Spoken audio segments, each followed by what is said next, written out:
장제원 의원을 비롯한 윤핵관들이 예. 되지 않기를 바란 윤핵관 호소인이 있어요. 아, 이 안에 네, 4명 있어요. 중에 그분이 이번에 된 것 때문에 아하. 조금 불편해하는 기류는 있습니다. 아. 아마 최고위원 앞으로 회의 때 한 아마 명밖에 그게 좀 아니 근데 한 명밖에 없는데. 그분이 자기 스스로 윤핵관 호소인이라고 지난 네. 방송에 하고 가셨는데 호소인이라고 얘기 좀 얘기했어요. 바꾼다면 인터뷰에서. 그래서 중요한 거는 그분 1등 했잖아요, 근데. 자꾸 묻지 마세요. 지명직 최고위원이 남았잖아요. 그래서 그게 굉장히 중요해요, 사실. 아, 지명직 최고위원이라는 건 뭐냐면 이제 당 대표가 찍는 최고위원들하고 협의해서 2명을 이제 지명을 하는데 네. 대체로 지명직 최고위원은 잘 아시겠지만 호남, 여성, 그렇죠. 배려를 해서 소외 청년. 직종에 청년은 이미 들어갔잖아요. 청년 청년 들어갔으니까. 장애층. 근데 가장 주로 배려하는 게 뭐냐면 비주류거든요. 아. 비주류에 한 자리를 주는 거거든요. 아하. 자, 비주류라고 하면 누구 있을까요? 이준석계가 있는데 이준석계를 과연 윤핵관들이나 대통령에서 오케이 할까요? 아니죠. 저는 안 준다고 봅니다. 절대 아니죠. 그럼 줄 수 있는 계보가 딱 한 사람밖에 없어요. 안철수 후보가 추천하는 사람밖에 없어요. 그러니까 이 지명직을 누구를 지명할 것인가? 이것도 굉장히 재미있는 관심 포인트가 돼요. 저는 네, CBS 라디오 박재홍의 한판 승부 함께하고 계십니다. 이제 한판 승부의 핵심 코너가 됐습니다. 이제 기다리시는 분도 계시고 이분들은 왜 안 오십니까? 혹은 이분들이 몇 시에 나오시는 거예요? 묻는 애청자들이 많아졌습니다. 뻥치지 마세요. 아니 김기현 논설위원장이 그 지난번에 아주 그냥 큰 사고를 치셔가지고 예, 그러니까 일단 소개는 해드릴게요. 김규환 논설위원장님, 구영희 논설위원 두 분 어서 오세요. 네, 안녕하십니까? 예, 자, 진 작가님 어떤 사고 쳤습니까?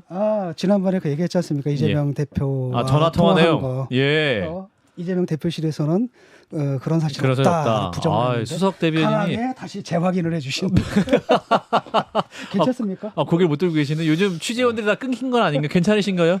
괜찮은데요. 예. 제가 좀 못 감기가 잠깐 들어서 아, 목소리가 좀 정상적이 않더라도 좀 양해해 주십시오. 예, 괜찮은데 이제 사람들이 그거 이제 보도 이후에 예. 많이 알아보더라고요. 아, 사실 종편이나 이런 데서도 자꾸 출연 요청이 많이 오는데 사실 제가 거절하고 있거든요. 아, 그렇죠. 예. 한판 승부에서만 한판 승부 얘기하고 올리. 싶어서. 예. 제가 대신 나가서 대신 얘기해드리고 있습니다. 진짜요? 두 군데 나가서 얘기했습니다. 아, 그러셨구나. 그래서 이제 저는 이제 어차피 한 달이니까 어차피 30만 안 되면 이달까지만 방송하기로 했기 때문에 한 달만 버텨보자는 심정으로 숱한 그 뭐 전화와 예. 의문을 제기하신 질문하신 분들한테 그냥 잘 대처했습니다. 근데 예. 8,000명 정도는 제가 보기에는 가능할 것 같아요. 예, 지금 늘어나는 추세로 보면 30만 돌파는 될 것 같습니다. 예, 일단 오늘 밤에 29만 3천이 넘을 것 같고, 예. 근데 저희가 이제 예측한 대로 네. 김기현 의원이 52.93%로 신임 당 대표가 됐고, 네.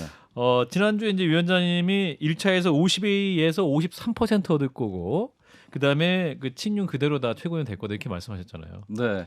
근데 사실은 그 제가 예측한 게 아니고 예. 제가 취재를 한 거죠. 아, 취재. 제가 예측한 게 아니고 취재를 한 것일 약간 뿐이고 더 멋있어 보이는 것 같은데요. 아니 예.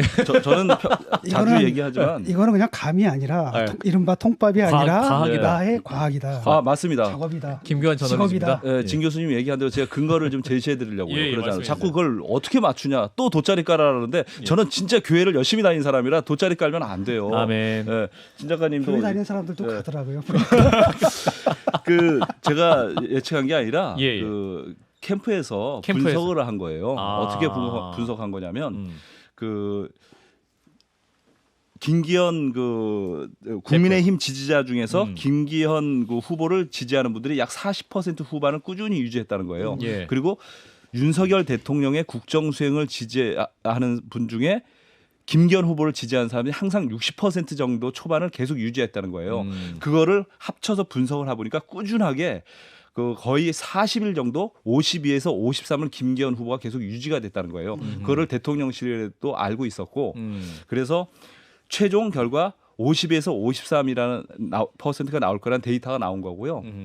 그리고 그 막판에 이제 투표율이 좀 높아진 건 있지만 다행스럽게도 김기현 캠프 입장에서 다행스럽게도 안철수 후보가 25%를 돌파를 못하더랍니다. 그리고 천하람 후보도 15% 벽을 돌파하지 못해서 크게 그 대세에는 지장이 없다라는 결론을 내렸다는 그럼 거예요. 분석이 상당히 맞은 셈이네요. 그렇죠. 그러니까 제가 예측한 게 아니라 김기현 캠프에서 본 숫자가 52에서 53이었는데 52.9가 나왔잖아요. 52.9. 예. 정확했어요. 예. 자, 구영애 논설위원은 어제 전당대회 결과 어떻게 보셨습니까?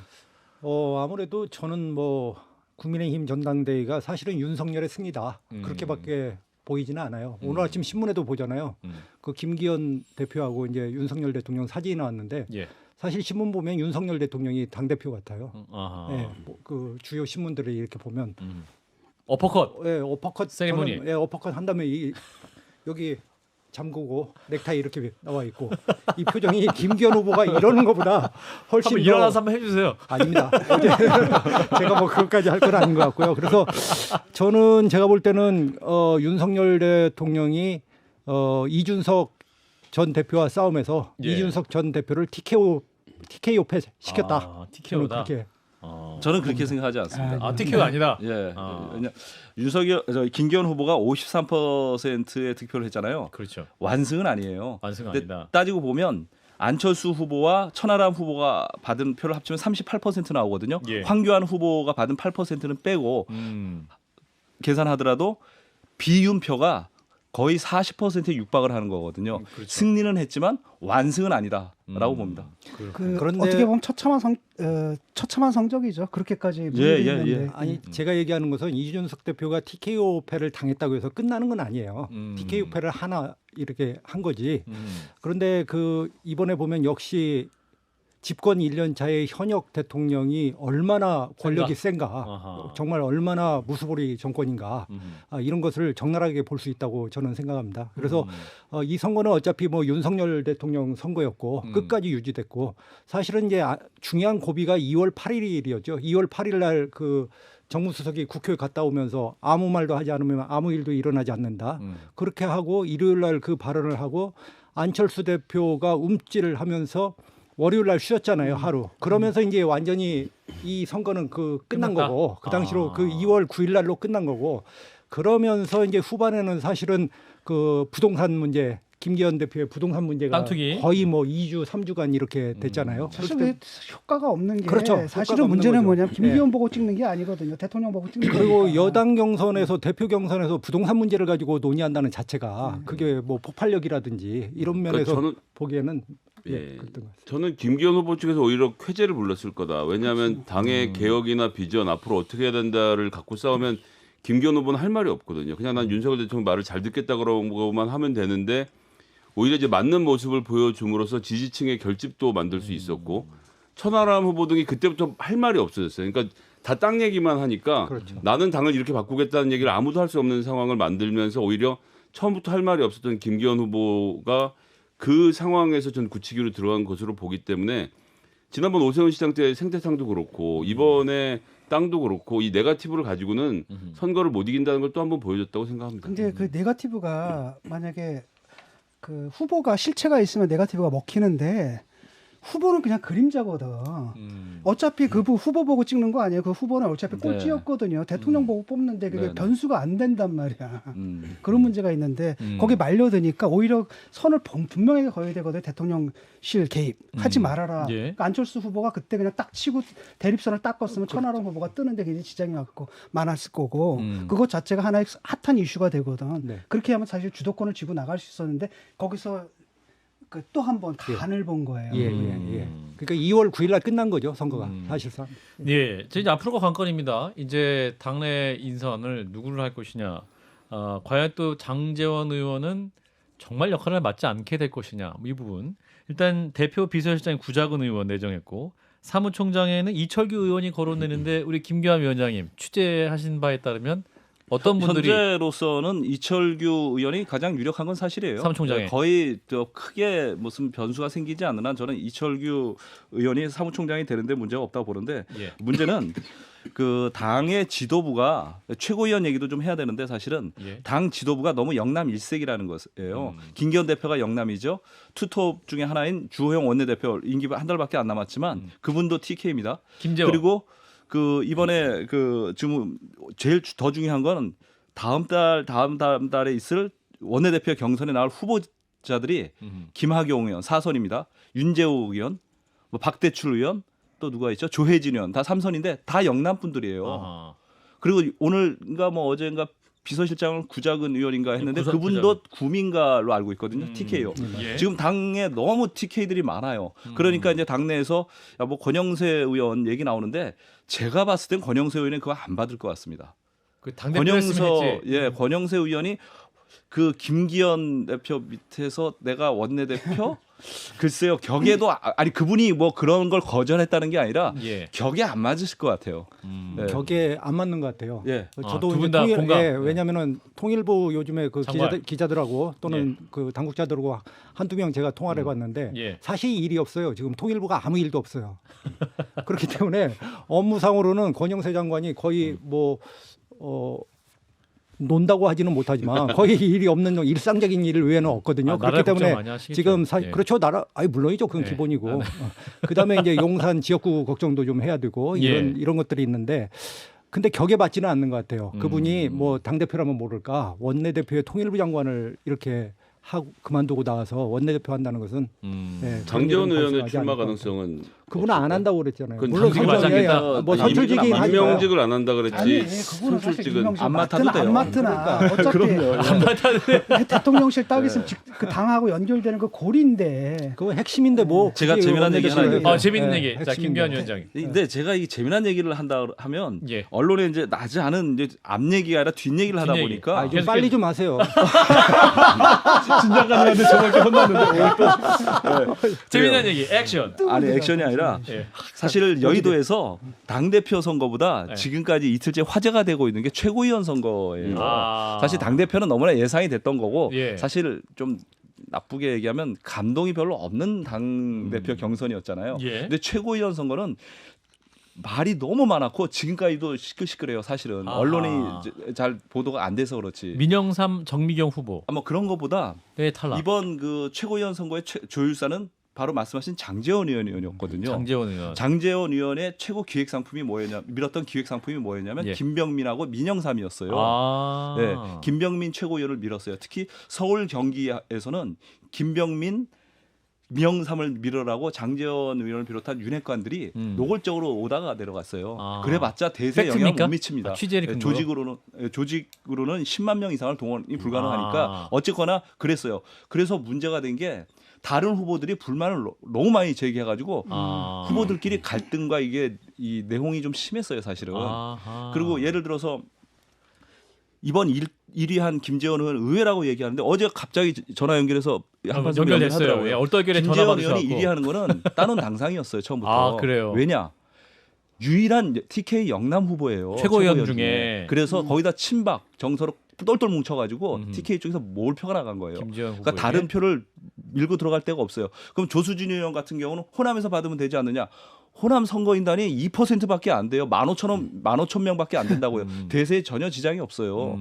그러니까 다른 최고위원들을 배려 없이 김병민하고 민영삼을 밀은 거예요. 근데 민영삼은 왜 안 나왔냐면 그 우선순위에서 밀린 거예요. 아. 그리고 또 한 가지는 태영호 의원은 어떻게 된 거야? 다 의외라고 얘기하잖아요. 예. 태영호 의원도 당선권에 이미 안정권이었어요. 왜냐하면 황교안 후보하고 그 태극기 부대의 표가 그쪽으로 다 결집이 된 거예요. 태영호 의원도 어느 정도 예측이 됐던 거예요. 사실은. 그러니까 13%. 제주 발언 같은 게 이제 그걸 노리고 한 거겠죠. 예, 그럼요. 그런 게 확실하게 각인을 시켜준 거죠. 황교안 후보 투표가 8.7%였는데 약 9% 네. 얻었고 태영호 후보가 13.11% 얻었는데 예. 그 9%를 거의 흡수를 하고 이외에 네. 또 선명한 활동을 통해서 더 흡수를 해서 이렇게 그렇죠. 된 것이다. 그래서 그러면 김병민 후보가 왜 장재원의 그 기획 상품이냐고 물어보실 거 아니에요. 그렇죠. 그 증거가 있어요. 김기현 후보가 유세하는 동안 김병민 후보와 동선을 한번 살펴보세요. 여러분들 조사 한번 해보세요. 아. 항상 같이 다닙니다. 김기현 후보와 김병민. 이 윤핵관 쪽에서 적극적으로 김병민 후보를 기획 상품을 김병민 밀은 후보가 그냥 거예요. 자발적으로 가면 오지 말라고 할 수도 없지 않았을까요? 그렇지는 않아요. 그 후보 옆에 가는 동선은 그냥 막 집어넣는 게 아니에요. 아. 그거 다 이렇게 준비해서 하는 거지. 그렇게 저도- 함부로 하지 않습니다.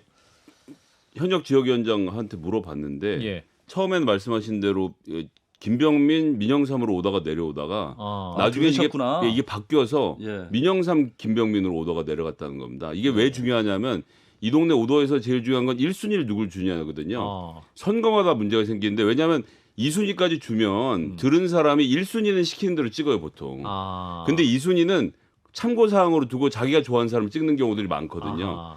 그래서 이 오더를 내릴 때 두 표를 내리는데 누가 1번을 차지하느냐를 놓고 내부에서 엄청나게 싸움을 하는데 예. 그러니까 계파별로 민영삼이 나중에 1순위로 올라올 정도로 상당히 민영삼을 밀었던 것으로 보이고 대통령의 선호도 또 상당히 높았던 것으로 보이는데 예. 이게 먹히지 않았다는 것은 아까 전에 6대4 말씀하신 것까지 포함해서 친윤이 다 장악한 것 같지만은 꼭 그렇진 않다는 걸 그렇습니다. 보여주는 민영삼 상황. 후보가 떨어졌잖아요. 그러면 민영삼 후보의 낙선 자체는 또 윤핵관들에게 좀 나름 큰 충격이 됐을 수도 있었겠네요. 장재현 의원이 3%인 김기현 후보를 53% 대표로 만드는 능력은 있었지만 예. 최고위원들까지 완벽하게 조율하려는 실패했다고 봐야죠. 표가 두 개라서 바로 이게 그렇습니다. 1인 2표이기 때문에 1인 2표이기 때문에 두 번째 표는 여론조사에 잡히지도 않고 오다로 통제할 수 있는 게 아니에요. 근데 좀 실패했다는 말은 저는 이해하기는 실패했다고는- 어려운 것 같은데 하지만 그렇게까지 완전히 얘기하기에는 성공했다고는 뭐, 볼 수 없는 거죠. 네, 그럴 것 같고 표가 갈라지는 바람에 그럴 수도 이 있는 정도 거고. 90% 달성했으면 장재원 의원 같은 경우는 뭐 지금 진짜 핵심 중에 핵심이 된 거죠. 뭐 유일한 원톱이 윤핵관 가운데 그러니까 그렇다고 이제 봐야죠. 실패했다기보다는 6대4이기 때문에 저 20%를 소위 말하는 비윤계 반윤계에서 끌어오면 과반이 뒤집힐 위기가 지금은 아니지만 엄존하는 상태에서 선거로 갈 것이고 그것이 윤핵관들에게 주는 불안감이 크기 때문에 뭐 다른 방법 없이 유승민, 안철수, 이준석은 무슨 방법을 동원해서라도 정치적으로 죽여야 되는 상황, 즉 공천을 주지 않는 길로 가면서 내전이 격화될 수밖에 네. 없다고 저는 생각합니다. 근데 여기서 이제 돋보이는 게 이제 김재원하고 조수진 이 두 분은 사실상 이준석 체제에 대해서도 최고위원이었잖아요. 네. 근데 제가 볼 때는 이준석 체제가 해체가 됐으면은 최고위원들도 당연히 해체가 되는 거 아니에요? 근데 거기까지 들어갔단 말이죠. 또 다시 들어가가지고 지금 뭐 하냐면 가장 이준석에 대해서 목소리 높이는 분이 이 두 분이야. 그러니까 일종의 뭐랄까 컴플렉스라고 그래야 되나? 그리고 보면 이게 최고위원 보면 원내 최고위원은 태영호 의원밖에 없고 다 원외 아니, 조수진 의원도 조수진도 있는데요. 있구나. 두 분이 그 있군요. 어. 누구라고 거론을 하면 좀 저 민망해지니까 예. 자꾸 내가 지명해서 너무 구체적으로 얘기하는 것 때문에 이제 자꾸 예. 이렇게 방송 끝나면 이렇게 후폭풍을 겪으니까 괜찮습니다. 지명해 주세요. 윤핵관 장재원 의원을 비롯한 윤핵관들이 예. 되지 않기를 바란 윤핵관 호소인이 있어요. 아, 이 안에 네, 4명 있어요. 중에 그분이 이번에 된 것 때문에 아하. 조금 불편해하는 기류는 있습니다. 아. 아마 최고위원 앞으로 회의 때 한 아마 명밖에 그게 좀 아니 근데 한 명밖에 없는데 그분이 자기 스스로 윤핵관 호소인이라고 지난 방송에 하고 가셨는데. 호소이라고 얘기 얘기를 좀 했어요. 바꾸자면 인터뷰에서. 그래서 어제. 그래서 중요한 거는 그분 1등 했잖아요, 근데. 자꾸 묻지 마세요.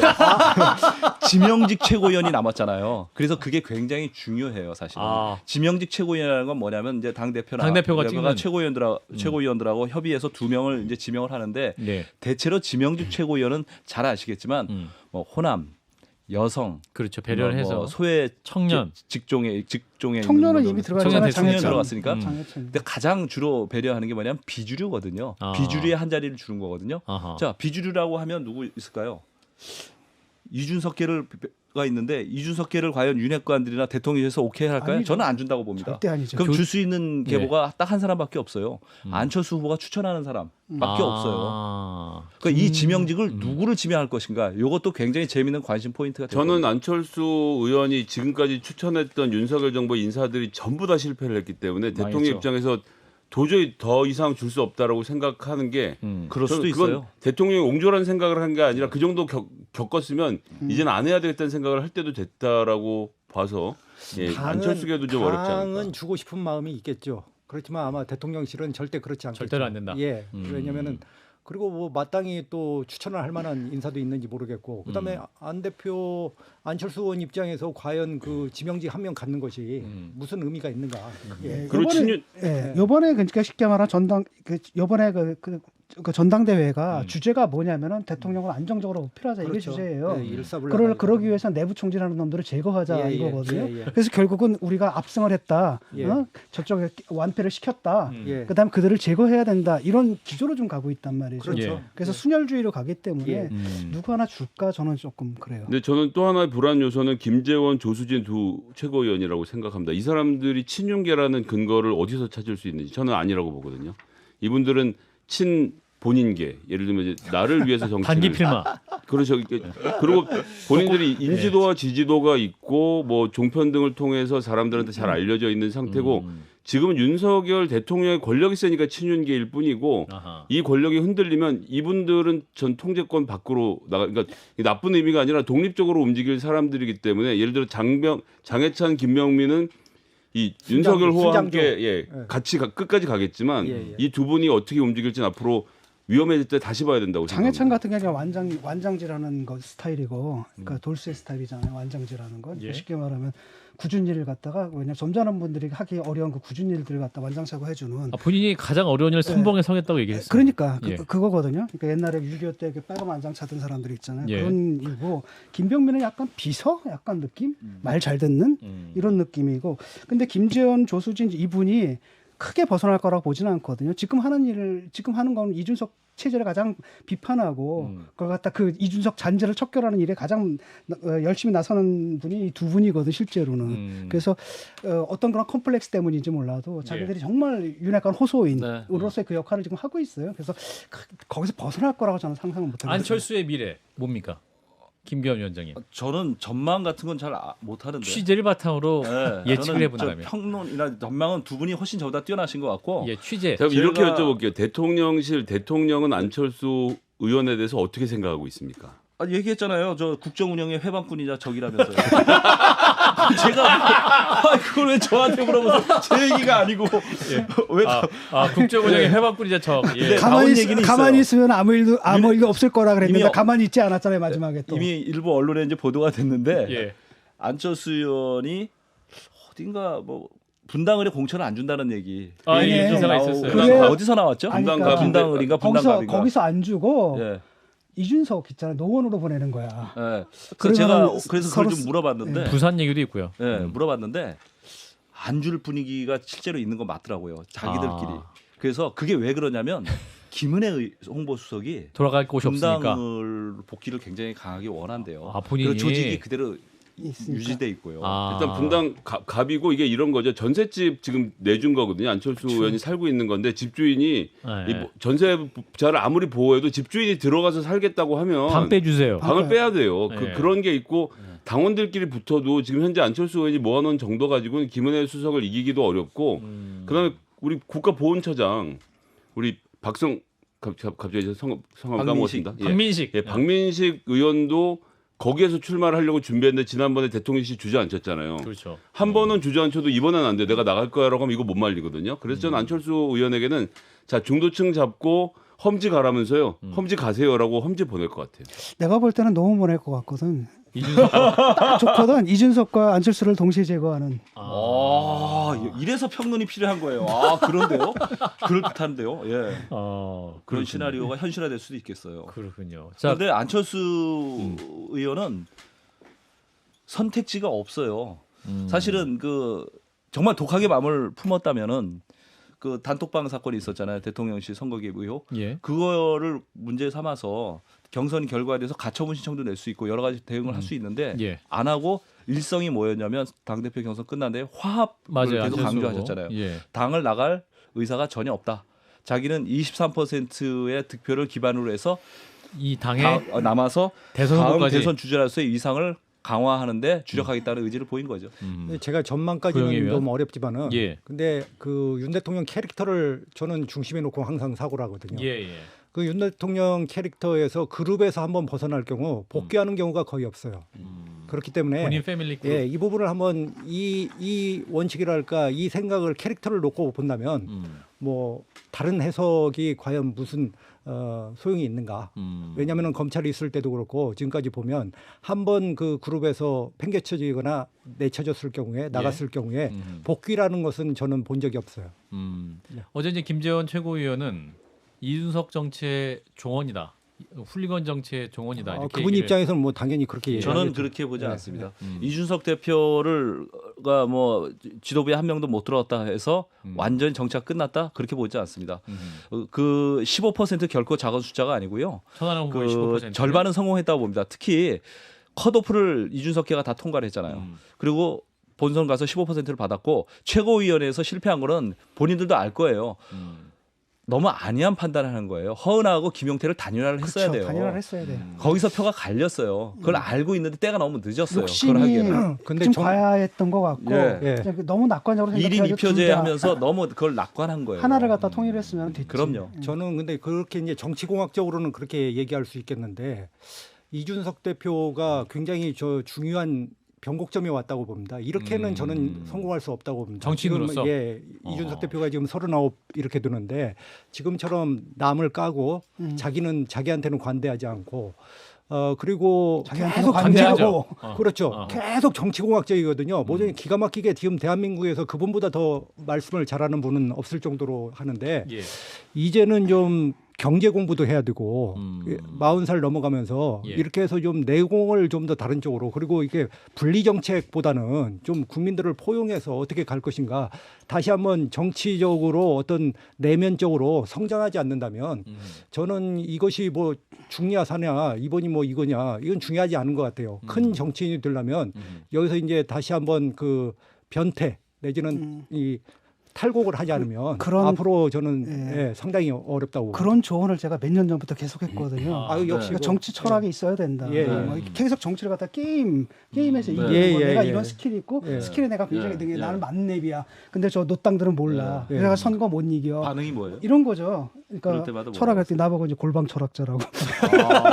아니 근데 우리 방송에도 나올 때 보니까 10,000명까지 가더라고요. 정말 재밌게 얘기를 잘 하는데 동접자가? 예, 네. 동접자가 그렇게 가는데 그렇다고 해서 이제 그분들 좋아하는 분들만 있지 결국은 다른 것을 채워서 줘야 되거든요. 이제 이 승부를 해서 졌단 말이에요. 지금 이걸로 만약에 이것을 좀 극복했다면 이걸로 나가도 되지만 이제는 정말 그 하느님께서 주신 시련이지만 굉장히 그 중요한 시련이 왔다. 저는 이렇게 그러니까 봅니다. 정치라는 게 게임이 아니거든요. 예. 게임과 다른 거고 사람들을 설득해야 되는 거, 반대자까지 설득해야 되고 예. 하다못해 나를 싫어하는 사람까지도 나한테 비토놓지 않게끔 만드는 이런 기술들인데 그래야 보면은 앞으로 예. 이겨놓고서 게임에 이겨놓고서 그다음에 상당히 이제 뭐랄까 굴욕감을 주거든 진 사람들한테 이러니까 다 적으로 돌려버린단 말이지. 근데 여기서 좀 벗어나야 되거든요. 정치를 한다라는 저는 것은 좀 내 게임 만렙 그 스킬을 갖다가 시전하는 게 아니라 어떤 일을 하는 거잖아요. 구체적으로 그 공공선을 위한 어떤 일을 해야 되는데 거기에 대한 뚜렷한 철학을 가지고 이 일을 하기 위해서는 때로는 반대하는 사람과 손잡고 사감을 접고 반대하는 사람과 손을 잡을 수도 있고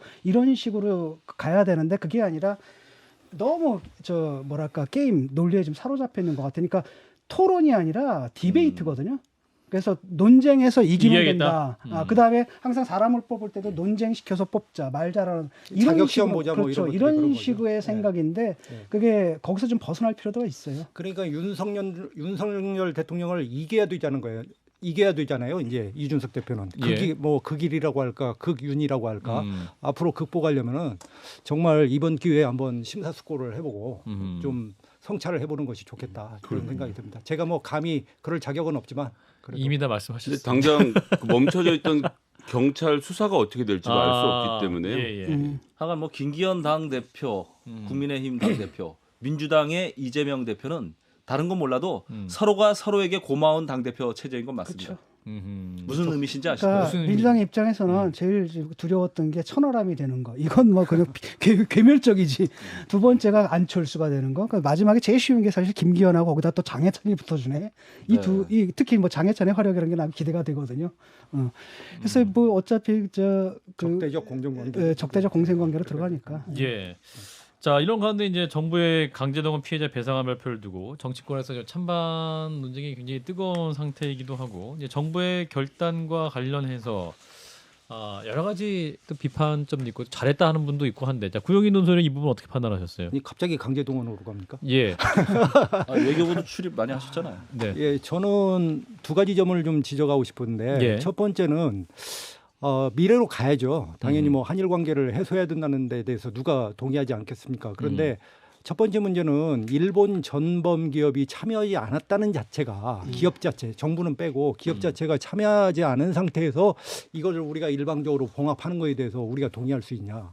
그런 뭐 부분에서 근본적 문제가 있고 그다음에 두 번째는 이분들이 이제 개인의 청구권으로 된 거잖아요. 네. 사실은 65년 협정과 관계없이 개인이 대법원에다가 소송을 해서 청구권을 그 전원 합의체에서 획득한 건데 대법원 그것을 대통령이 통치권으로 결정을 해서 이것을 무마시키고 그냥 제척을 시킨다? 이건 정말 그 국민의 어떤 개개인의 자유에 대한 중대한 침해죠.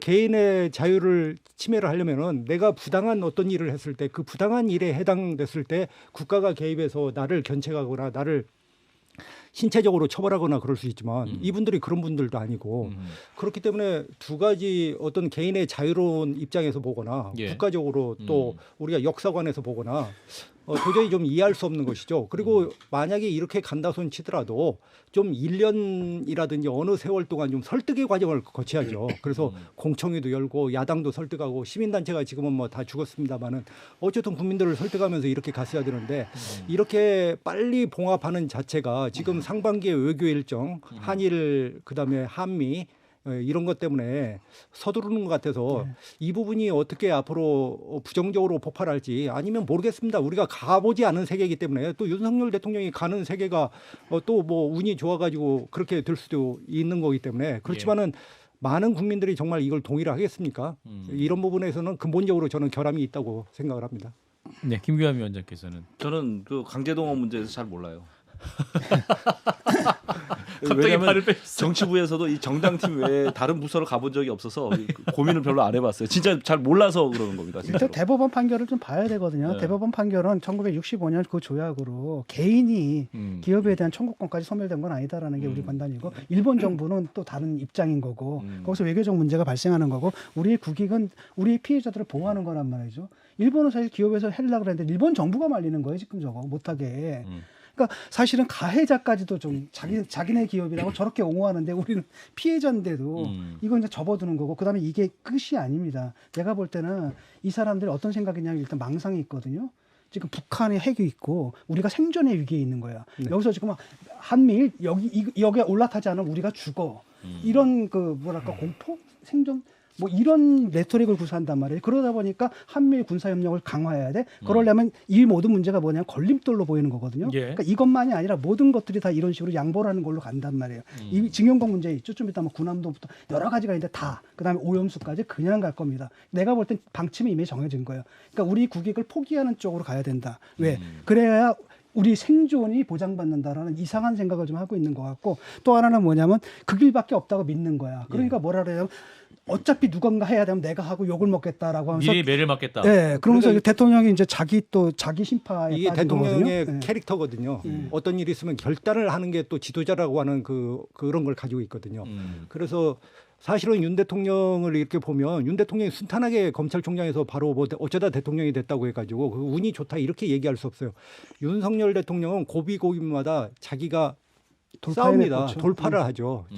아마 지금 현존하는 정치인 가운데 그렇게 돌파를 해온 분이 저는 없다고 봐요. 그렇기 때문에 어떤 윤석열 대통령의 캐릭터 자체는 어떤 상황이 되면 내가 책임져, 내가 돌파해 이런 그런 여러 반복된 그런 구조에 있기 때문에 예. 이런 것도 그 구조 선에서 이해를 할 수밖에 없고 한 가지는 제가 좀 안타까운 건 뭐냐면 진 작가님은 좀 뭐 반대하실지 모르겠지만은 사실은 강제 북송 사건하고 이거하고 완전히 대비가 되는 거예요.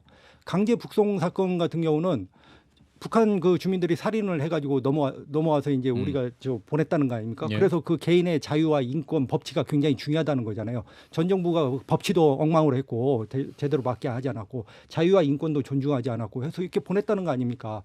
근데 지금 이거 저 강제동원 같은 경우는 이게 개인의 자유와 인권과 법치가 다 세 가지가 있는 겁니다. 지금 법적으로 대법원에서 획득을 했고, 근데 어느 것은 통치권으로 무시하고 이렇게 가고, 그렇죠. 어느 것은 통치권으로 구속시키고, 저는 동감해요. 예, 동감해요. 구속이 아니라 불구속 기소시켜서 이렇게 하고, 이건 정말 맞지 않는 거죠. 자유가 자기 마음대로의 자유인 거죠. 예, 이 법치를 부분이. 얘기하시는 분들이 어떻게 대법원 판결을 무시할 수가 있어? 예, 이해가 안 가요. 그게.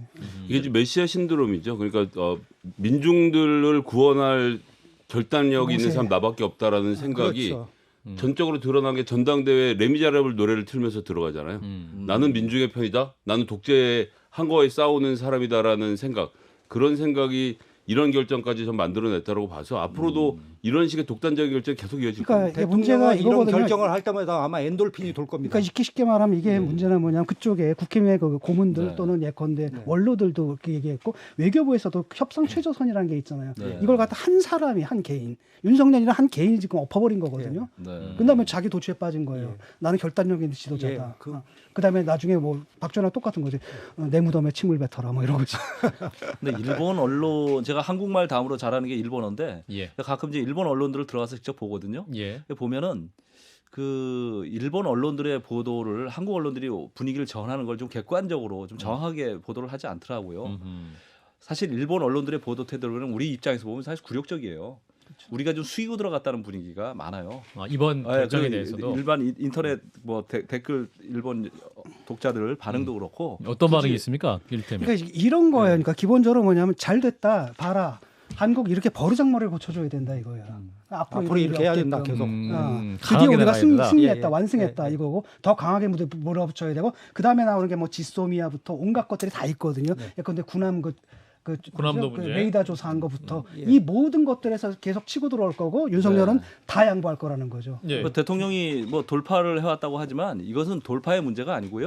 상대가 있는 저기 외교잖아요. 예. 근데 완패한 일본 거죠. 측에서 완전히 달린 거예요. 다음 주에 뭐 일본 방문하신다고 하는데 기시다 총리가 어떤 뭐 입장이나 어떤 무슨 응답이나 선물을 내놓을지 몰라도 내가 보기에는 일본의 여론을 반하는 어떤 결정을 나갈 내용을 것이다. 기시다 총리가 줄까요? 전 그러니까 그거에 대해서 셔틀 외교가 장담 복원된다는데 그게 못하겠습니다. 지금 빵 셔틀 외교가 돼요 이제. 예. 네, 일단 빵 시간이 셨다. 돼서요. 여기까지 하겠습니다. 아, 빵 먹으러 그렇습니까? 가는 겁니까? 예. 끝나는 거예요? 예, 한판 아. 내부자들. 자, 김규환 논설위원장, 구용희 논설위원 두 분 고맙습니다. 예, 네, 감사합니다. 좋아요. 구독. 알림 설정.